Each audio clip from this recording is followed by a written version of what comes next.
నమస్తే అండి. ఈరోజు వీడియోలో గోంగూర పచ్చడి ఎలా తయారు చేసుకోవాలో చూద్దాం. ఈ పచ్చడి చాలా రుచిగా ఉంటుంది. 1 టీ స్పూన్ ఆవాలు, పావు టీ స్పూన్ మెంతులు, 2 టీ స్పూన్ల ధనియాలు, కారానికి తగినన్ని ఎండుమిరపకాయలు, ఒక పావు స్పూన్ ఇంగువ తీసుకుని పక్కన పెట్టుకోవాలి. ఎర్ర గోంగూర తీసుకుని ఆకులను వలుచుకుని శుభ్రం చేసుకుని తరువాత శుభ్రంగా కడిగి పక్కన పెట్టుకోవాలి. స్టవ్ పైన బాండీ పెట్టుకుని 1 స్పూన్ నూనె వేసుకోవాలి. తరువాత తిరగమాత దినుసులు వేసుకుని మంటను లో ఫ్లేమ్లో పెట్టుకుని వేయించుకోవాలి. తిరగమాత వేగిన తర్వాత పావు స్పూన్ ఇంగువ వేసుకుని ఒకసారి కలుపుకుని స్టవ్ ఆపేసుకోవాలి. రుచికి తగినంత ఉప్పు వేసుకుని తిరగమాత చల్లారిన తర్వాత మిక్సీ పట్టుకోవాలి. స్టవ్ పైన బాండీ పెట్టుకుని నూనె వేసుకుని వేడి చేసుకోవాలి. ఆ తరువాత గోంగూర వేసుకోవాలి. మంటను లో ఫ్లేమ్లో పెట్టుకుని మధ్య మధ్యలో కలుపుకుంటూ గోంగూరని మగ్గించుకోవాలి. గోంగూరని మగ్గించుకోవడానికి నూనె కొద్దిగా ఎక్కువగా వేసుకుంటే రుచి బాగుంటుంది.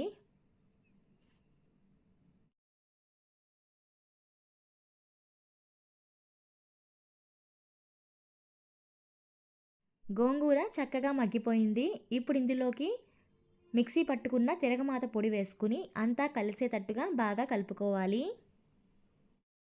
అంతా బాగా కలిపిన తరువాత మంటను లో ఫ్లేమ్లో పెట్టుకుని మరొక 5 నిమిషాల పాటు లేదా నూనె పచ్చడి నుంచి బయటికి వచ్చే వరకు మగ్గించుకోవాలి.